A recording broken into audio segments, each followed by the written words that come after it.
Le 6 février 68, le conseil d'administration de la Cinémathèque française, sous la pression des représentants de l'État et sous pression directe d'André Malraux, avait relevé Henri Langlois de ses fonctions de secrétaire général de la Cinémathèque pour remplacer la présidence, la direction artistique par des fonctionnaires sous prétexte de remédier à l'administration désastreuse de Langlois. Administration qui était en effet assez fantaisiste, mais qui était également due à un certain nombre à un manque, à une pénurie assez flagrante.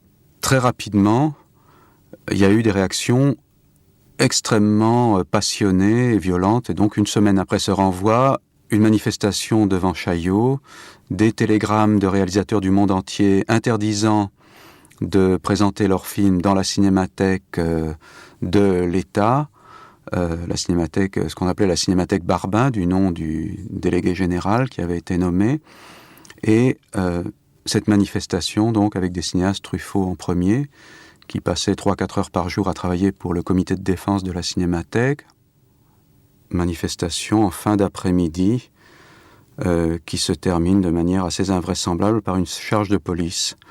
Ici, Delahaye, Michel Delahaye, André Labarthe portent la banderole. Cette manifestation a été à la fois un moment assez fort où tout le monde se retrouvait sur la même base, et voilà, Léo, Nicolas Ray entre Marcel Carnet et Roland Le Saffre, et un moment assez violent où les CRS ont chargé Robert Benayoun de positif, et ce qui a donné à tout le monde le sentiment que l'État, que le pouvoir ne savait absolument pas quoi faire devant la moindre opposition. Et aussi Daniel Boulanger, Belmondo, les Bovici, Lotte Eisner et à gauche Marie Epstein, qui étaient deux des principales collaboratrices de Langlois et qui avaient été licenciées sans préavis, ainsi que Mary Merson, sa principale collaboratrice. Donc Marie-Josée Nath,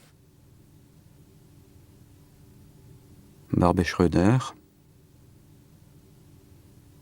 voilà Delahaye avec Jean Eustache,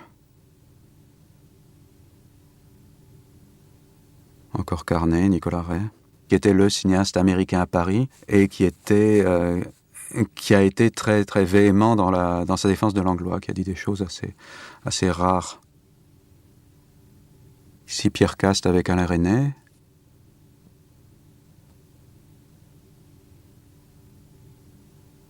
Là encore Truffaut.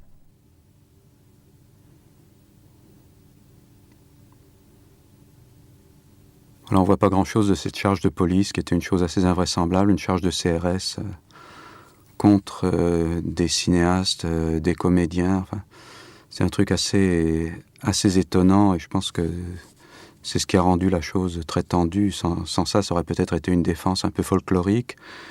Et on a vu que c'était un pouvoir qui était absolument incapable de réagir à aucune opposition autrement que par la violence. Bon, c'était pas une violence comparable à la guerre d'Algérie, c'était pas...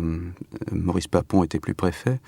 Voilà, alors un sit-in après la charge de la police. Mais il y a eu des poignets cassés, il y a eu des gens piétinés, comme Tavernier, poignets cassés, comme Anne-Marie Roy. C'était quand même assez étonnant pour la plupart des gens qui étaient là. Et le sentiment de quelque chose qui était un petit peu une réaction enfantine, on nous prend ce qui nous a formés, ce qui a été tout pour nous, a fait place au sentiment que le ministre de la Culture n'avait aucun sens de ce qu'était Langlois, aucun sens de la portée symbolique et très concrète de Langlois auprès des cinéastes du monde entier, auprès en particulier des cinéastes de la Nouvelle Vague.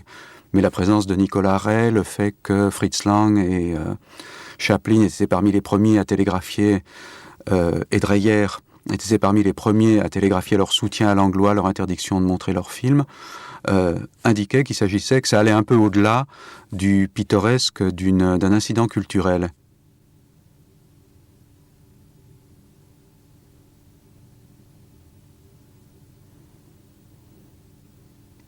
Ici, Godard au premier plan, Pierre Zucca, Rivette au fond, Douchet à droite au fond. C'est au comité de rédaction des Cahiers du cinéma, qui était le siège du comité de défense de la Cinémathèque.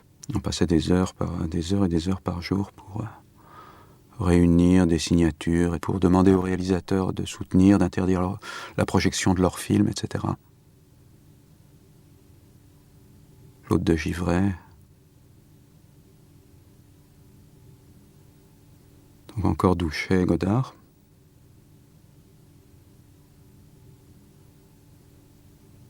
Ici Truffaut qui passait une partie de son temps là, et au fond Maître Kiechman qui a été le conseil juridique du comité de défense ici. Rivette et William Klein-Flou à l'arrière-plan.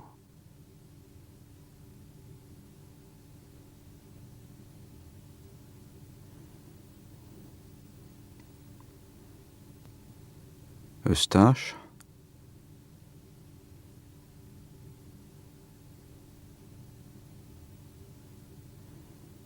Une semaine plus tard, première manifestation rue de Courcelles, c'est-à-dire le siège de la Cinémathèque, où il y avait aussi l'embryon de musée, les collections, où il y avait les bureaux de tout le monde. En tête, évidemment, Jean Marais. Les serrures avaient été changées par le nouveau directeur Barbin dès son arrivée. Il avait licencié tous les collaborateurs de Langlois, en premier lieu Mary Merson. Et je crois que Marie Epstein avait été enfermée par mégarde au moment où les serrures avaient été changées. Manifestation assez tendue, assez énervée à cause des poignées brisées, des gens piétinés de la semaine précédente. Donc on commence à briser des vitres et assez vite, les gens ouvrent les fenêtres et vont entrer dans le bâtiment, ce qui du coup va provoquer une nouvelle intervention de police, des arrestations, etc. C'est à une autre manifestation à Courcelles, je crois 1 mois plus tard, qu'on a vu pour la première fois intervenir de manière très présente, très violente, Daniel Cohn-Bendit, qui essayait de convaincre les manifestants qu'il n'y avait pas que la Cinémathèque en jeu, mais que les enjeux étaient beaucoup plus grands. Belmondo Piccoli, le son manque.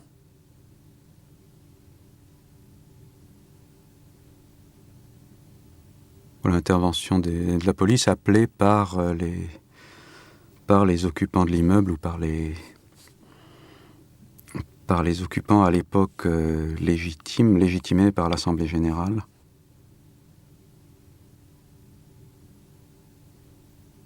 Le 23 avril, après quand même 2 mois et demi, une Assemblée générale de la Cinémathèque a été convoquée qui a rétabli Langlois à la tête de la Cinémathèque, qui a entériné la décision de l'État de séparer la Cinémathèque de programmation, couper de ses subventions, mais avec la libre disposition des salles, d'une institution de conservation, qui est devenue le service des archives du film à Bois d'Arcy.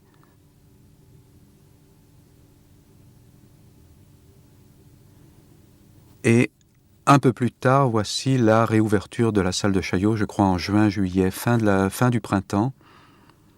Réouverture de la salle de Chaillot, que j'avais filmée avec Nestor Almendros et Bernard Aubouy au son. Le son est malheureusement perdu. La salle avait été fermée à cause des manifestations par l'administration Barbin dans les premiers jours de l'affaire des protestations.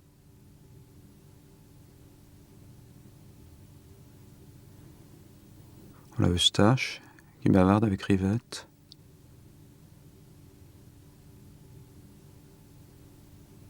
Mary Merson, qui était difficile à filmer.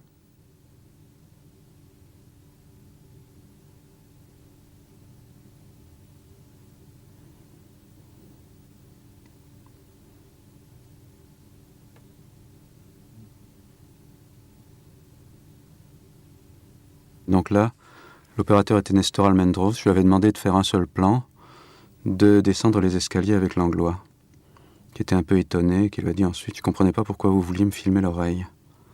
Ce qui est assez étonnant aussi, c'est que même si les cahiers du cinéma ont été un petit peu le centre de la résistance, que l'équipe de la Nouvelle Vague était presque tous les jours à la une de combats avec des articles, des éditoriaux de Truffaut, de Cast, de Chabrol, etc., c'est absolument tout le cinéma français qui s'est retrouvé, y compris des gens qui avaient des rapports assez lointains avec la cinémathèque, et certainement des rapports extrêmement lointains avec la nouvelle vague. C'est vraiment tout le cinéma français qui s'est retrouvé là pour défendre Langlois, à vraiment une ou deux exceptions près. C'est peut-être la première fois aussi qu'on s'est aperçu qu'il y avait un cinéma français qui pouvait parler d'une seule voix, qu'il n'y avait pas seulement d'un côté une jeune génération, de l'autre le cinéma de papa. C'était un moment où il y a eu une sorte d'unanimité très rapide, très brève, quelque chose qui allait bien au-delà de cette idée des enfants de la cinémathèque. À ce moment-là, des cinéastes plus âgés, des cinéastes rentrés dans le rang, des cinéastes qui n'étaient plus du tout des cinéphiles, se sont retrouvés des alliés de Langlois. Alors je me souviens absolument plus du programme. Apparemment c'était le cirque. Visiblement c'est une copie suisse du cirque qui n'avait pas encore été rééditée par Chaplin.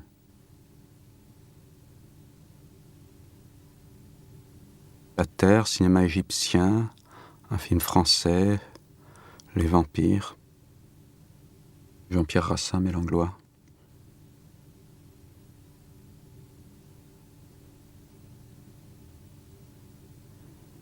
Le foyer de la salle de Chaillot était évidemment le seul endroit où pouvaient être exposées une toute petite partie des collections en dehors des expositions temporaires, puisque c'est après 68 que Langlois a commencé à travailler au musée et à installer le musée dans les locaux au-dessus. Ça avait servi d'exergue à un numéro des Cahiers quelques mois plus tard. Le Ciné-œil de Tsiga Vertov.